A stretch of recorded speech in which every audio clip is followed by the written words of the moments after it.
following podcast is recorded and produced by the Podcast Precinct in affiliation with the network at bicbp-radio.com. The Podcast Precinct. Consistency, creativity, culture.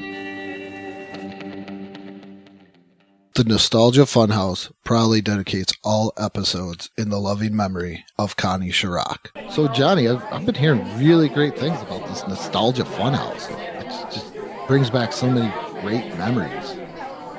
Andrew, the only reason I'm moving in line with you here is that you really vouched for this show. So I'm just going to believe you that this is the show that, I've been wanting, which is just talking about all the fun stuff from our yesteryear and the years before. And I really hate anything meta. So I'm glad that what we're doing right now is not that. Oh, no, definitely. What is meta? Isn't that Ron Artest's new name? Well, add World and Peace to it, sure. Yeah, but this is great. They last year they were tearing play sets and Halloween costumes. Well, that sounds cool. They get these weird court recordings from pop culture courts. Does anybody care about court cases? These ones are kind of cool. They put Scott Kelvin on trial. Poor old Santa Claus there. Oh wow. Yeah. Okay, that sounds interesting. Yeah, man. You know what's the best part about this is though? Is I hear they always got a really great sponsor. You can check it out right there. Could we have some music, please? Strike up the band and send in the dancing bears. I don't dance, kid. I'll be your best friend. Emmanuel Lewis has an important announcement to make. I'm a little nervous. I know how you feel. He's bringing down the house 5 days a week. I'm so excited. Are you excited, Webb? Oh, yeah, sure, fine. So grab a friend and get set for a real showstopper. Pretty please. Webster. Coming September 12th to Channel 4. Hello, welcome to the Nostalgia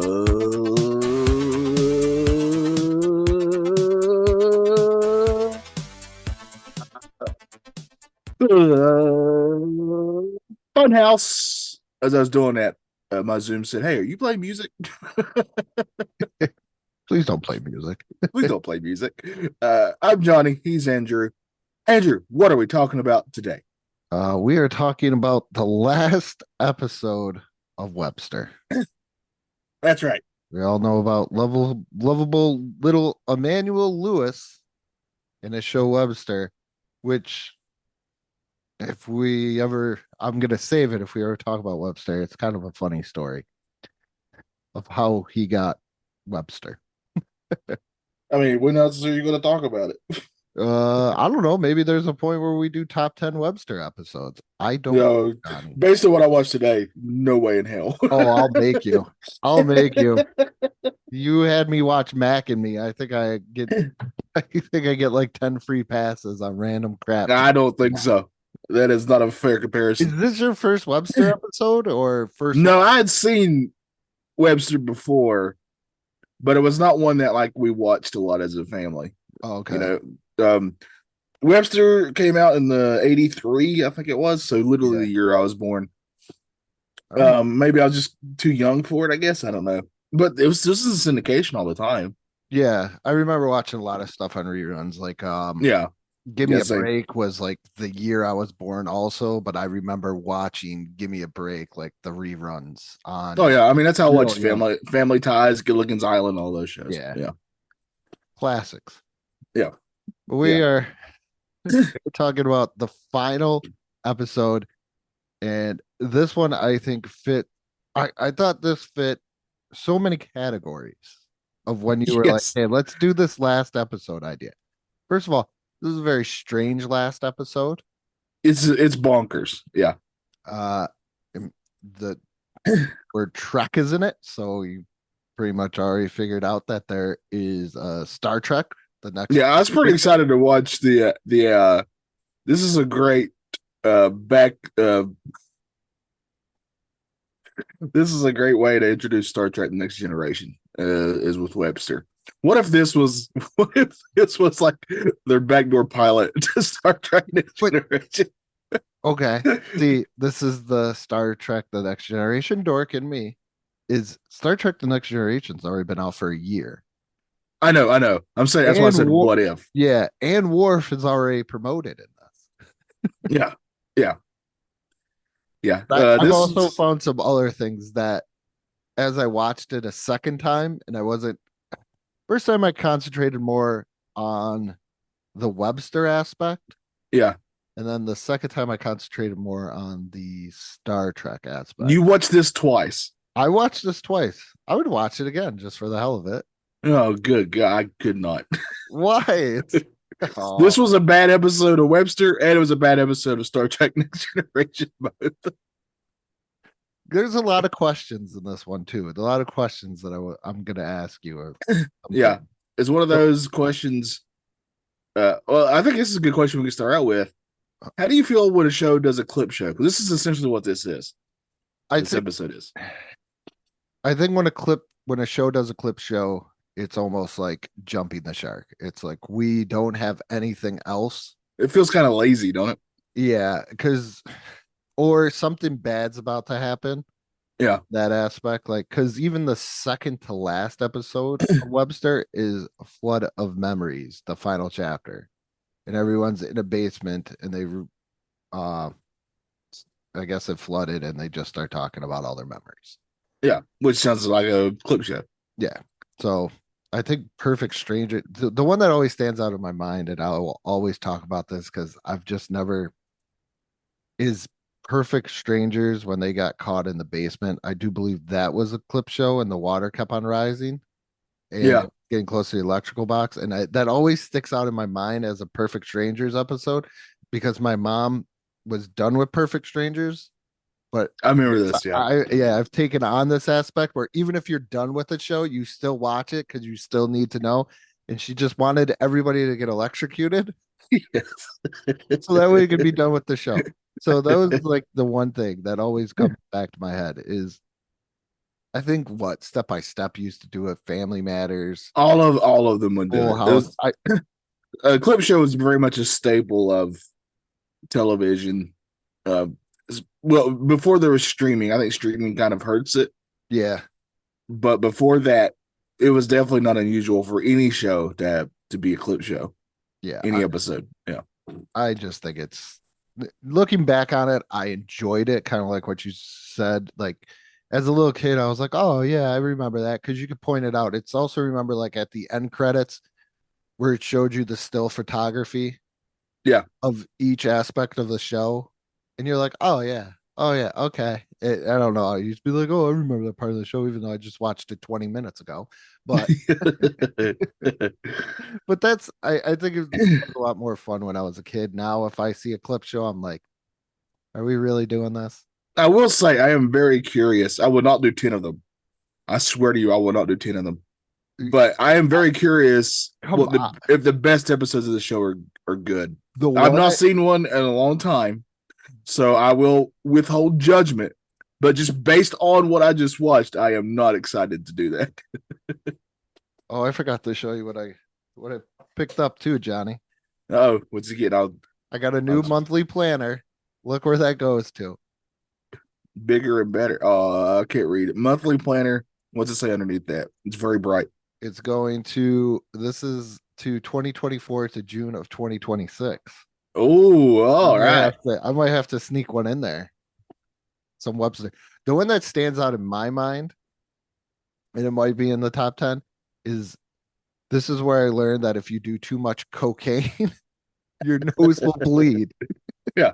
Because Webster had like it was a family member or something, and he did way too much coke and his nose was always bleeding. So thank you, Webster, for teaching a young Andrew that if you do too much coke, your nose will bleed. No, that's good. No. Yeah, see, that's one of the reasons why I never did coke because I don't like bloody noses. So, well, you know what? There's one positive from Webster. Yeah, there you go. I'm really upset that you're really knocking Webster.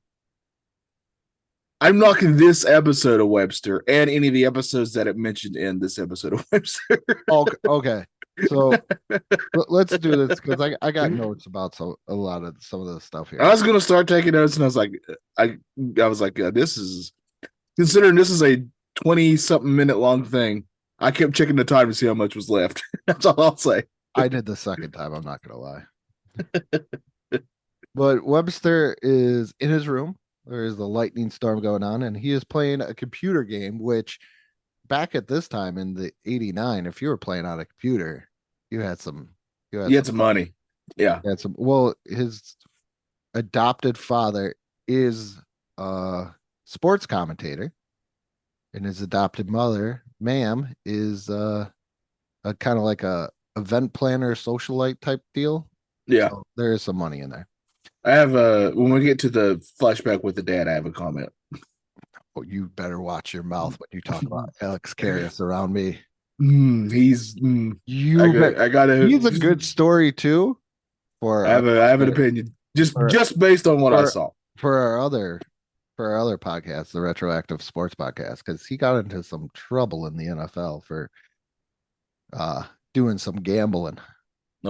Oh, before it was highly promoted through every aspect. Yeah, now it'd be like, oh yeah, what are you talking about? Everybody does it. But Webster is punching, you're playing a game. It looks like typical.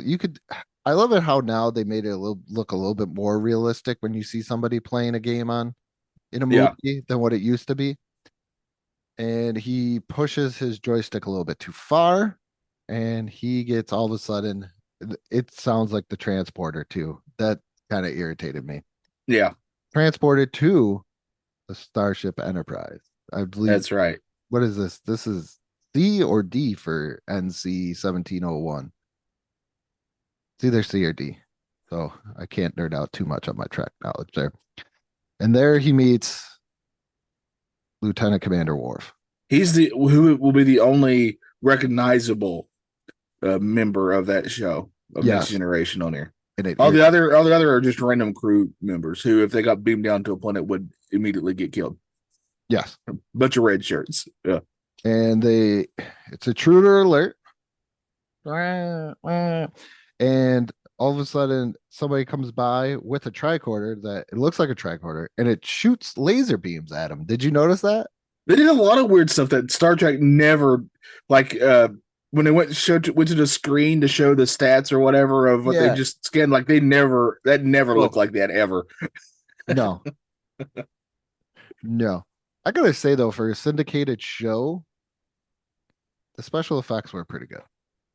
I will concur with that too. For the time and for being syndicated, I will agree. Yeah. But this is where he gets confronted by Commander Worf, and they start talking about fun all of a sudden. I don't even know how it came to be. I don't. Basically, they set up the clip show of Webster telling Worf about all the different times they had fun. Yeah, but not a lot of them seemed like they were. There's a couple of them weren't very fun at all. No. He almost. The first one, I would say, the dancing one. Okay, yeah, I agree. That was probably pretty fun. Yeah. But because he talks about dancing for fun, Webster starts dancing, and Worf says that could be considered an act of war. And all of a sudden, some guy that's not an alien, just regular human, comes by and sticks a phaser right into his ribs. I've never seen that done.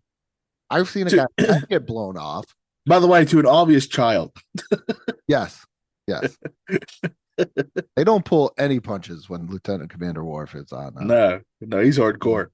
But that's when they start talking about fun, and they go to the good old Uncle Phil Ben Vereen flashback, which, spoiler alert, is the only good flashback there is. Yeah, this one I thought was fine. I liked the interaction. Like Webster here, I thought was very entertaining. Mm-hmm. And him and who's the other guy? Who's the Ben Vereen? Ben Vereen. Like I don't recognize him, but obviously he's very good.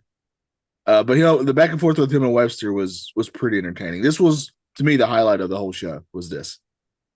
And it was a flashback. Oh, the highlight would be seeing Worf, because I do love Star Trek, but this would be the second highlight. What else was he in? He was in something else, because I remember seeing him a lot. Oh, and also they sing a whole song about Chicago and how great it is. I've been to Chicago twice, and while I did not hate Chicago, the stuff they were singing about, I did not witness. That's all I'll say. I'll also say I had to walk back from the convention back to my hotel room, and this was obviously when it was getting darker, and I was this country boy was awfully scared. Big city. It was a huge city, yeah. So Ben Vereen was actually on an episode of Star Trek: The Next Generation. He played Dr. Edward LaForge. I wonder if that was Geordie's dad. Oh, then he already gets marked up even higher for me because I'm a big Geordie fan. Yeah. But they go through that. What was the other flashback? The Dude Ranch, because he talks about the holodeck and he makes a reference to Desires and Fantasies Worf does. Yeah. Nobody else is there, like what Johnny mentioned. Nobody else other than random people and Lieutenant Commander Worf. And that's where this is probably where you want to talk about him. Is this the part where you want to talk about his dad there? Is this the marathon? No, this is the Dude Ranch. I'll save mine for the marathon because this one I really so want to this talk is about. the Dude Ranch where Webster talks about how he learned how to mosey and Dusty didn't know who George was.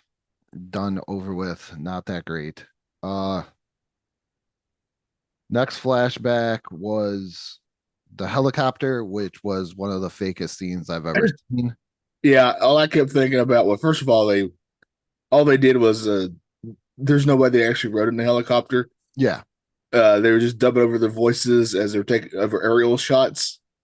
Also, all I can think about was, since we just talked about it earlier, anytime I see a helicopter now, I always think about that. Oh, geez. That one thing. Or a poor person got killed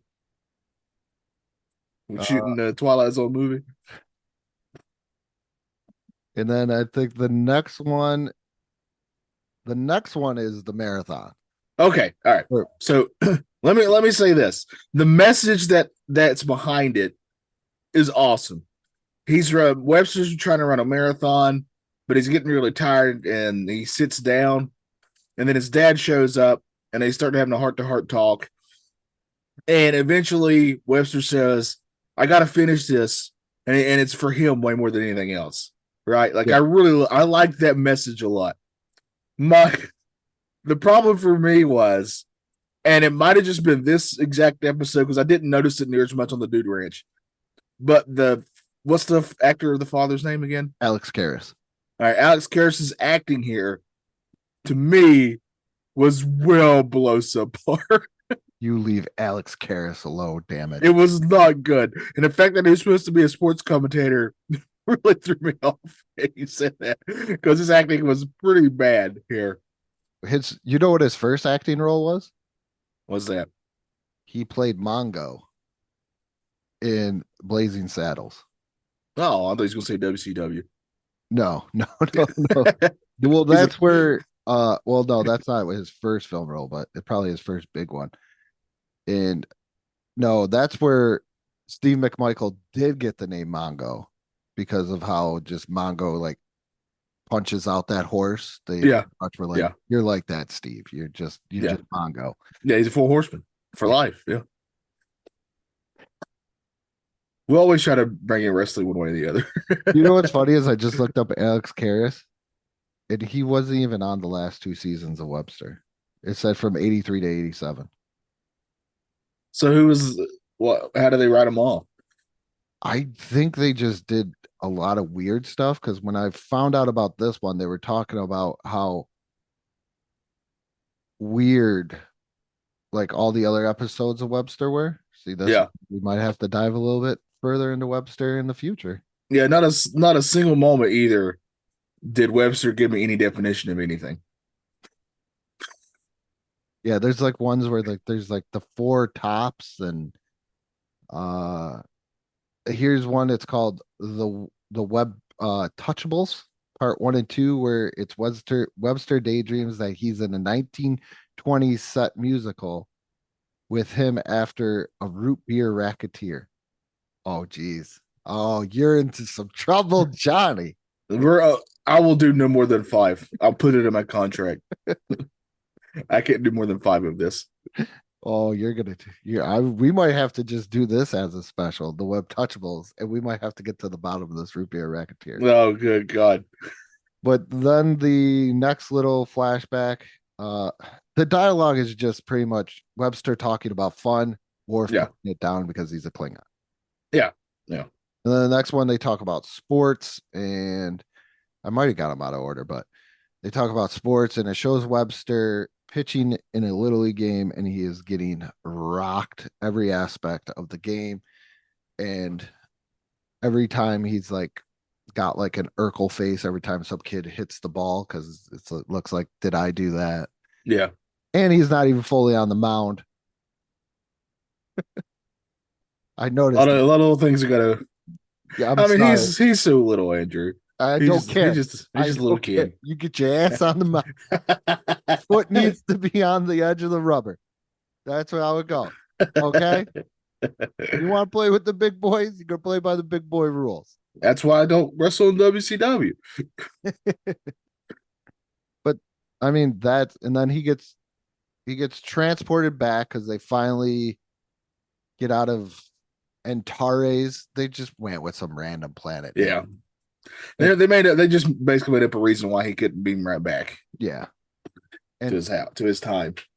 Antares, they get out of the gravitational pool. Then they do like the 2-second scare that he might not be able to go back, or he's going to be 85 years in the future or something. Yeah. A year in the past. And that's when he says the line, this is such for the time too. I knew I should have saw Roger Rabbit last weekend. There's a lot of jokes like that on the show that I noticed that are like very much at the time. Like there was like Worf. This is what I really checked out. Worf makes a Wizard of Oz joke.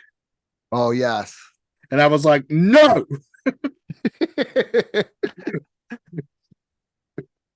No, this is not real. This is not canon. Worf would never do that. Worf did make a Wizard of Oz joke because when he said, well, how do I get back? And he said, click your heel 3 times and say there's no place like home. But he ended up. Worf wouldn't even know that reference. Thank you very much. And then Webster wakes up in his bed and he's like, oh, it's just a dream. But then he has his controller in his hand and it's and inspected by number 6. It's just a random number but it says from the Enterprise. Yeah, the Starship Enterprise, and that is the end of Webster. No more new episodes. What a weird way to end your show. It almost seems like it wasn't like when they shot that originally. It wasn't going to be the last episode. Like, why would you end your episode this way? Like the one you said happened before. It sounds like a more likely way to end your show, right? Or if you're going to do a clip show, you do it with all the characters together and you're all talking about your memories. Like that makes sense to me. But why would you do this where you just randomly just hook up with another show that's not remotely related to yours? No. In any sort of way. Yeah, Karis left, but Susan Clark stayed on until 89. I wonder how they did write him off. I'll have to figure it out later. Or I'll just make Johnny watch Webster. Oh, God. Make you never do cocaine. Or about leading me to it. I could tell you who I thought would have been better than Worf. Who's that? Data. 100%. If you would have thrown, I don't know why Michael Dorn got put into this or anything else, or why. I love Worf. I have nothing against Worf at all. But Data would have been a more, dare I say, logical choice here. Yes. I think Data would have been better. And my other big complaint is about this, being a Star Trek fan, is so nobody else is on the bridge. Data, Geordi, Commander Riker, Captain. Well, they do sort of reference it because Webster does ask how there's so little people on this big ship, and Worf goes, we basically say we work in shifts is basically what he said, if I remember right. Did you catch this? If there is nobody on the bridge that's higher than Worf, why is Worf not in the captain's chair? Every He episode, never sat in it. You're right. Yeah. every episode I see Captain Picard go somewhere, Riker gets into that chair. If Yep. nobody Agreed. else is there, the next person in rank is always in the captain's chair. In fact, if you're a character who's never sat in a captain's chair, and for whatever reason you have to be the acting captain, they make a big deal of your first time sitting in the captain's chair. Exactly. Yeah. I think they even do it on the Orville where they have to. Yeah. Yeah, Oh, I love the Orville. That's a great show. They need to bring that back. I agree. Yeah, that show's awesome. But there no Worf in the captain chair at all throughout this episode. Right. Though he is the senior man on deck. Yeah.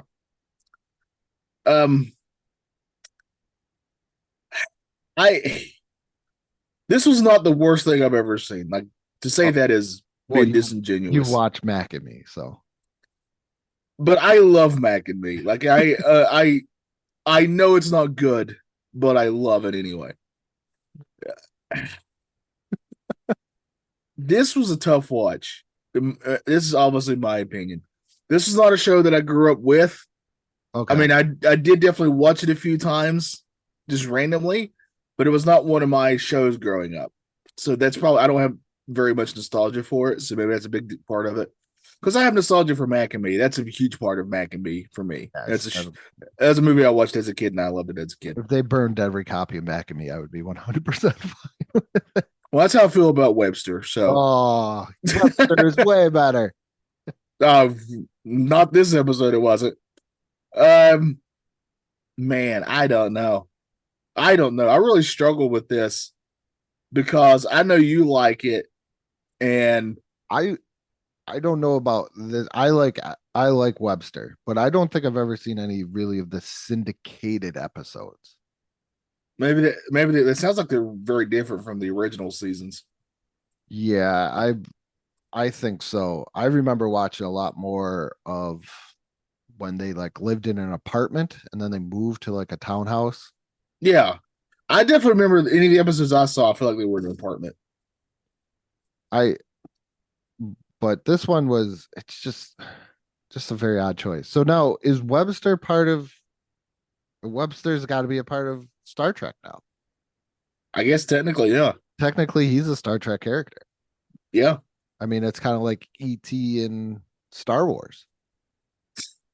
You can't just throw it in there and take it away from us. I mean, that's fine if they do, though. Oh, Webster's in there. This episode is on the log of the Enterprise right now. No, they forgot about it. Nope, they got it all logged in. No, they sure don't. Yeah. Worf was like, I'm not writing about all this fun. Do they even write, or is it just them talking? No, they talk. Yeah, they talk to. Yeah, they're way ahead of their time. So that's probably the most unique part of this is technically Webster is part of the Star Trek universe. According to Webster, yeah. I see this TV show right here. I dare say that this is not canon for Star Trek. I won't make that bold opinion. My hot take. It's my hot take. If the Acolyte is canon for Star Wars, oh god, really the worst thing to happen to a franchise. What would you rather have more, as a Star Wars or the Star Trek fan? Webster is not even close. Webster made me less upset. I love it how Disney scrubbed where they're like droids and Ewoks are not canon. But hey, check out the Acolyte. Yeah, so stupid. Ewoks will always be canon. Or the Battle of Endor. Yeah. We got to do that next month or for one of the Mays. But this, I can't wait. Let's rank this out of fun. No, which character would you be? Let's do this first. Oh, geez. Worf. I'll just be one of the random red shirts. Would you be you're the green guy that just shoves the phaser. Yeah, that's the only one that would give you pleasure. Yeah, I'll be that a-hole. I'll be that guy. Have you ever seen that? Like when I was watching, I was like, why is he just jamming that phaser right into They never did that on Star Trek. I mean, they would show their phasers, Yeah. But they wouldn't like put in somebody's ribs, This is like especially a child. he's like trying to kill him. Like, Yeah. I was like, this. I think this also would have been better if there was no flashbacks. I don't know. I can't try to think of, 100% agree on that. Yeah. like, I was really upset when the first flashback came in. Yeah. If the whole episode was way more about Webster somehow ending up on the Enterprise and they having to figure out how to get him back home, to me, that's a way more fun episode. Like, I would enjoy that way more than what this was. I Because I wonder, think there's a lot more you can mine there with like Webster interacting with not just Worf but other members of the Enterprise that you know. I want to know who pulled the short straw on this one. Well, Worf did. I mean, he's the one that has to be there. Like, but like, did they all sit around and they were like, "Hey, guys are gonna have to do an episode of Webster. We need somebody for an episode of Webster." Yeah. And they were like, "Oh, Patrick Stewart's like, oh, I just happened to be busy that day. Well, we haven't told you today yet, Sir Patrick. Yeah, I know, but whatever day it is, I'm going to be busy. too busy throwing Hey Arnold." Yeah. He's got to record some of that American Dad. Michael Dorn, man. I was looking at his stuff. So he was also on an episode of Punky Brewster, not as Worf. Not as Worf. Oh, I wish he was. I wish there was like just all these instances of Worf showing up on other shows. With all the little kids. Yeah. I would that would have to be a marathon we would have to do. Oh my goodness. All of a sudden he pulls up in the Full House. DJ got transported. Oh no, you know what would be even worse is Michelle. Yes, it's gotta be Michelle. Oh, and it's always a little kid, and they always get a phaser stuck in the gut. Except for the one time it went off, like in Pulp Fiction. Yeah. Just oh man, that always had to be the hardest thing I've ever seen out of a TV show. that's the most hardcore I've ever seen Star Trek. And they're like, "Cool it, man." Yeah, it's like, dude, chill. That's a child. Gonna kill him. What was the phaser said to? He didn't even say. Oh, to kill, man. It's got to be to kill, right? That You wouldn't have can't done. You can't be dancing for fun on the Enterprise. Yeah, you gotta get killed for that. After all the crazy stuff that have gone on in the Enterprise, you can't be dancing. That's what the holodeck is for, not the bridge. That's right. Yeah. There's a big. All right, what are we rating this out of? It's got to be fun. All right, how many? Okay, out of 5 funs, how much fun do you give this? How much fun do Just this episode, not Webster in general. This particular episode. I will give it.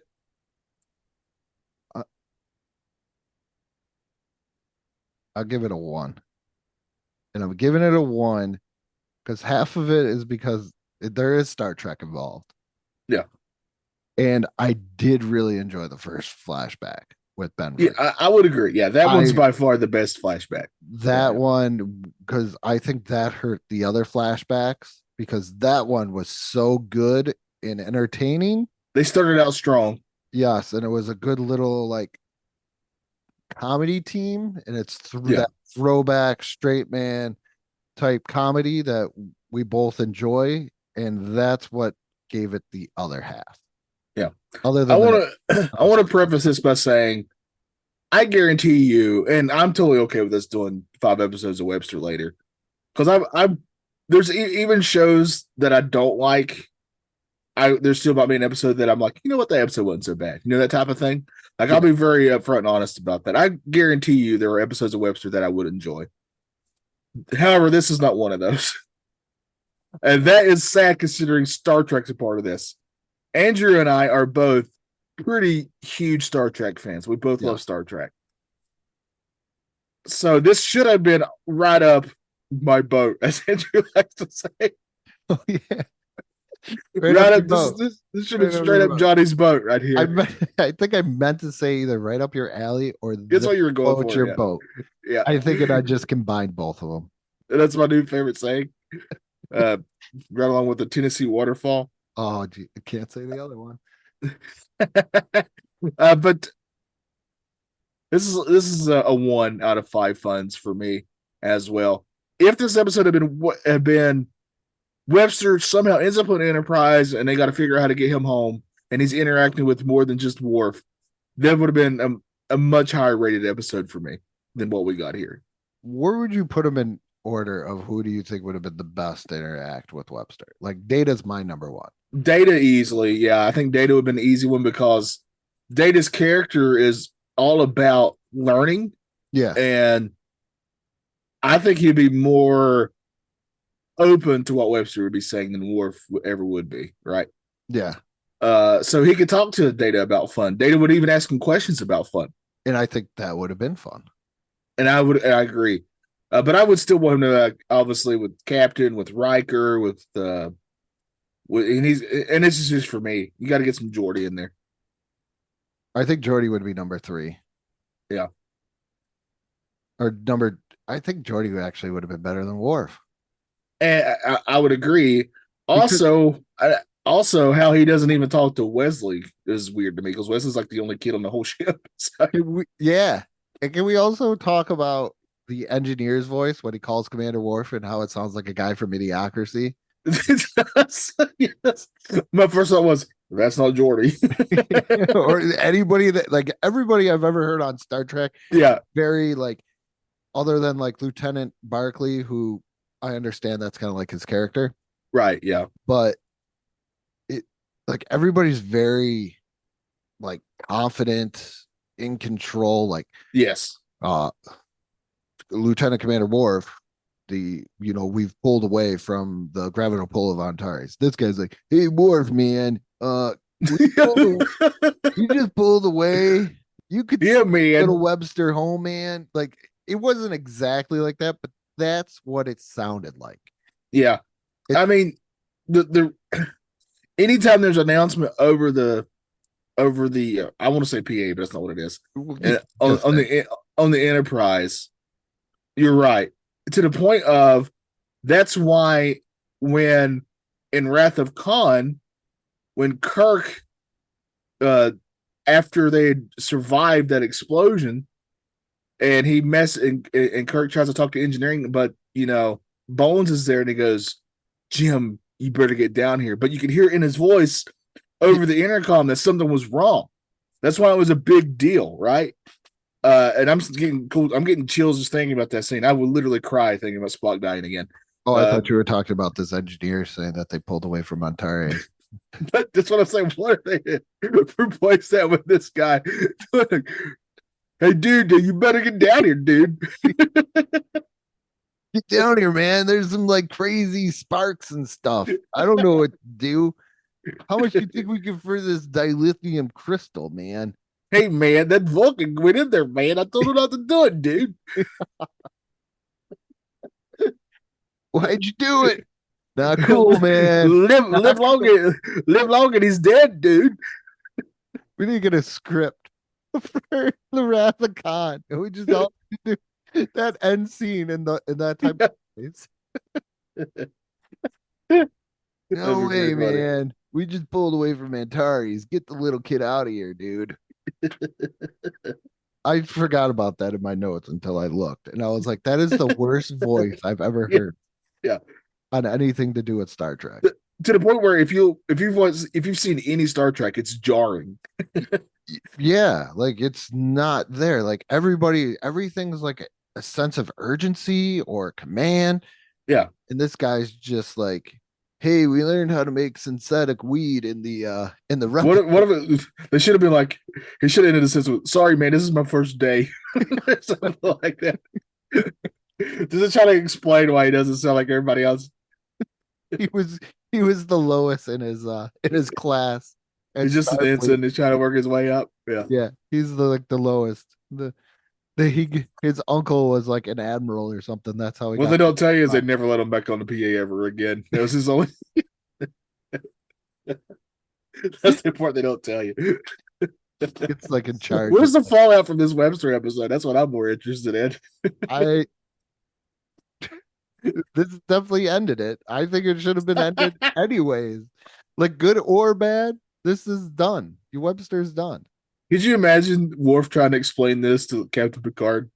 I want to see that episode. Yeah, where's that scene at? I want to see this scene. I want to see about how they were like, hey, like Picard's like out somewhere. I need him in that briefing room where all the main characters always show up, and Worf trying to explain what's happened here. Or Webster, another good one too would fit into the sitcom thing is you know how Picard has that model of the Enterprise? Yeah. It's all silver in his office. Like say they were in there and Webster Webster breaks it, and they're like, "Oh no, Yeah. how are we gonna fix it?" Picard's Yes. like, do something.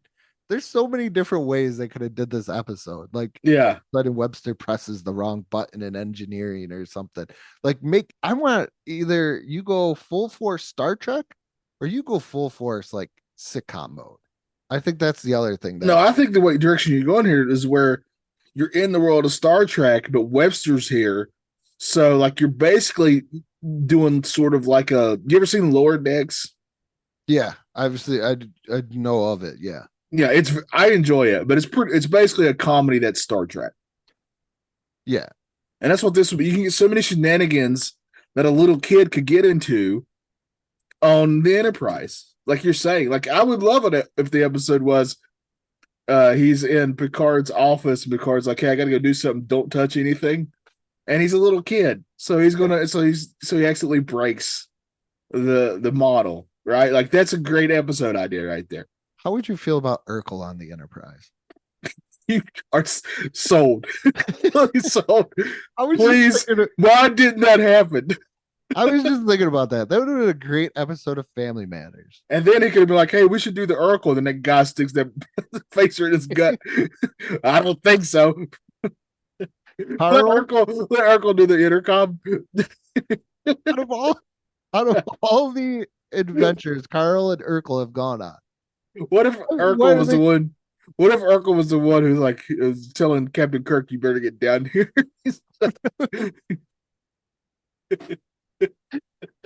We need a good. Did I do that in episode of Star Trek? Could have I did that? Somehow bring up cheese for some reason. Yeah, all kinds of things he could have done. Or because the replicator be like anything your heart's desire, even cheese. Did you say cheese? Yes. Oh man! Everybody, he gets beamed down to a planet. He comes back. The transporter messes up, and there's Stefan. Part 2 of the episode is trying to get Steve back. Yeah, they've separated Steve and Stefan. They're two. Oh yeah, so they got to put them together. Yeah. See, we're making great episodes of both Star Trek and Family Matters here. This is an episode right here where we could just combine something with Star Trek and make it. I think I'd rather see Urkel and Carl. Out of all their yeah. Never once did they go on the Starship Enterprise. Agreed. That would have been the ultimate adventure for me. I think they would have been the best TGIF sitcom duo. To go on there. I think so too. Yeah. Not even Corey and Sean. Sorry. Nope. I agree. And I'm a big Boy Meets World guy. And I agree with you here. But I think that's it. Yeah, we got way more out of this than I thought we would. I got to be honest. But what are we doing next time on the Nostalgia Funhouse, Andrew? Oh crap! Now you got to make me get my other one. I ask you this every time. Yeah, I know. You think I would know? Oh, because school is starting in some parts of the country, and it is getting close back to school. Johnny, let's talk about some of our favorite field trips while we were in school. Oh, all right. We're going to be taking some field trips next time here on the Nostalgia Funhouse. We appreciate all you listening. It means the world to us. I am, again, Andrew, I'm telling you now, I will, out of friendship, out of brotherhood with you, since you really are one of my closest friends, out of that, I will watch Webster. Okay. And I will keep an open, honest mind with it. Season 6, episode 1, The Wild Wild Webster. After being bullied around, Webster fantasizes that he's in the Wild West to take care of his bully. I love Westerns, so let's see if he does a better job here. I'll put this. We got so much other stuff. What if he shows up in, I need an episode where he shows up in Bonanza. Can we just drop a whole episode where we just drop Webster in different episodes? Different places. He's all of a sudden he's on the Ponderosa. He's in Mayberry. And Barney puts a gun in his gut. Yeah, for dancing. For dancing. And Andy just doesn't do anything. We don't dance here in Mayberry. Andy's like, easy there, Barney, easy. Yeah. No, why don't you go see Aunt B? Get yourself a pie. Then they got OP coming out, but we could do this all day. But yeah, we're gonna cut it. And with that being said, check us out on all podcasting platforms, YouTube, and check out the Facebook page. And what may not be nostalgia for you may be nostalgia for some.